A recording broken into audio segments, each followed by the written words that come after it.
I am convening the Assembly Committee of Communications and Conveyance as a subcommittee until we establish a quorum. And I'd ask Ms. Gonzalez, who is presenting 3 bills, that you may proceed. As a subcommittee, we'll take the votes afterwards. Thank you, Mr. Chair and members. I'm here today first to present SB 556 on behalf of Senator Dodd. SB 556 would bring California into conformance with existing federal and state law seeking to accelerate the deployment of wireless broadband network infrastructure. The COVID-19 pandemic has clearly elevated our understanding that broadband access is essential for participating in every aspect of modern society.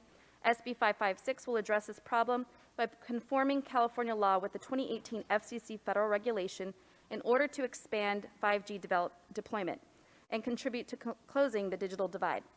The bill requires localities to provide access to their street light and traffic signal poles in order for telecommunication companies to attach their wireless facilities.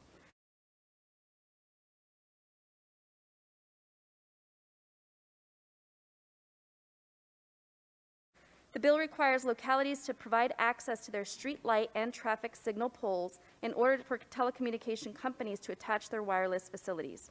And in the hearing room, we have Rudy Reyes from Verizon to testify in support. Thank you. No further lines in queue at this time. Thank you, Mr. Moderator. Now we go to any questions from committee members. Ms. Boehner-Horvath. Well, this time I'll move my mask. Boehner-Horvath. Thank you. Yes, so I had two questions for the author or the sponsor. Can you please walk me through the permitting process, specifically what are the grounds for a reasonable denial from a local government for a permit? And also, what design review standards would a city be able to use? Because I think that is built into the bill, and we heard a lot of opposition from the cities, and I know the author has worked quite extensively to make sure that there is a design review. But if either the presenter or the sponsor could walk us through what that process looks like, I think that would give some assurance to our local government. Sure. And then I have a second question. Madam Senator, how would you prefer that? Oh, Mr. Chair, if I can defer to Mr. Reyes, that would be great. Thank you. Mr. Reyes?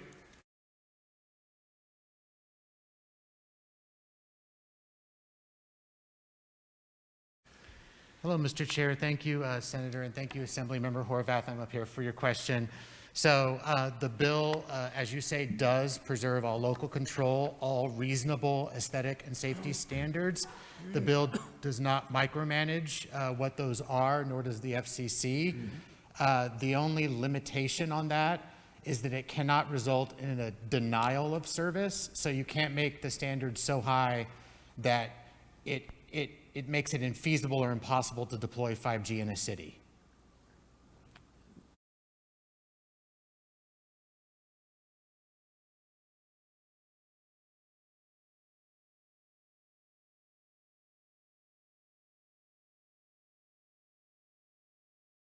So the bill, as you say, does preserve all local control, all reasonable aesthetic and safety standards. The bill does not micromanage what those are, nor does the FCC. The only limitation on that is that it cannot result in a denial of service. So you can't make the standards so high that it makes it infeasible or impossible to deploy 5G in a city.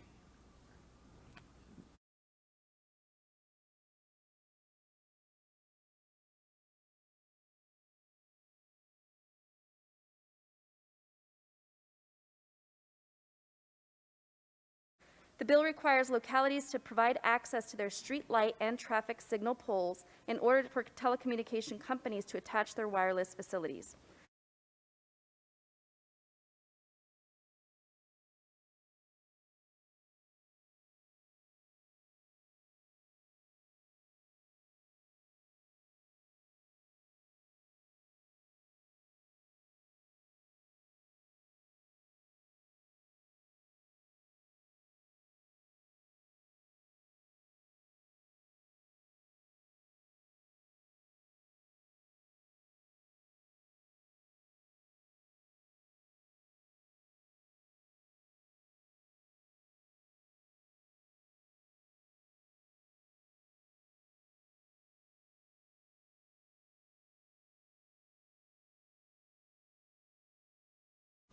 Does that satisfy your question, or was there a second question? Yes, so the second question, if a city determines, and this is very specific, I just got off the phone with my city about this, that the signal, that a signal intersection, and they want to put a small cell in that signal intersection, my city is particularly concerned that, that the provider would replace the signal with one that doesn't match other signals in the city.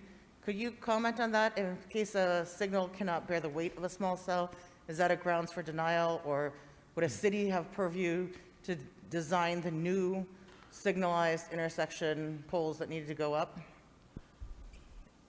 With the permission of the chair, I think the answer broadly is yes. There's broad discretion.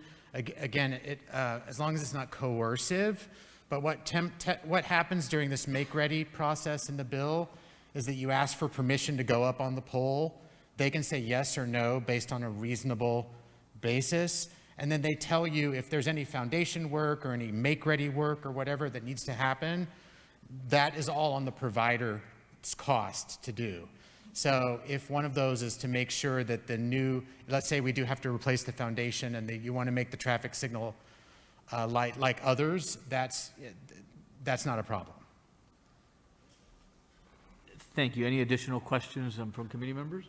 Ms. Davis. Thank you. Could you please let me know what the procedure is if perhaps the provider doesn't think that the request is permissible? What happens, or reasonable? And Ms. Davis, just because somebody else has their hand up out there, you're asking Mr. Reyes, right? Okay, so I'll have the appropriate person respond. Thank you, Mr. Chair. Thank you, Assembly Member. Typically, the providers try to work it out with the city, right? There's lots of poles available, streetlight poles, traffic signal poles, utility poles. Those are all available sources to attach to wireless infrastructure. So if there's a particular pole that is infeasible to deploy on, then you can choose the next best pole. Did I answer your question, Assembly Member? No. Okay. I'm just, so if you have a provider and the city says, you know what, we don't want this, this is what we want, and it's not being reciprocal, what is the response? I mean, where does it go if you guys can't meet eye to eye?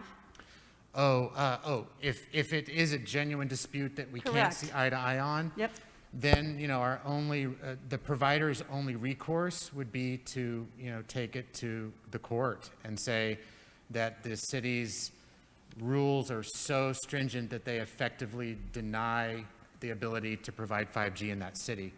But that's a very extreme case. Typically, the provider works it out with the city. The city adopts their own design standards, co-location standards, aesthetic standards, and usually works with the providers on them to make sure that they are going to be feasible to deploy.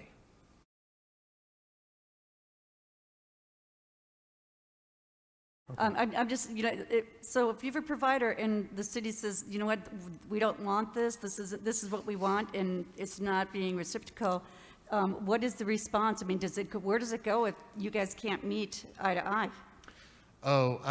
If it is a genuine dispute that we can't see eye to eye on, yep, then our only the provider's only recourse would be to take it to the court and say that the city's rules are so stringent that they effectively deny the ability to provide 5G in that city.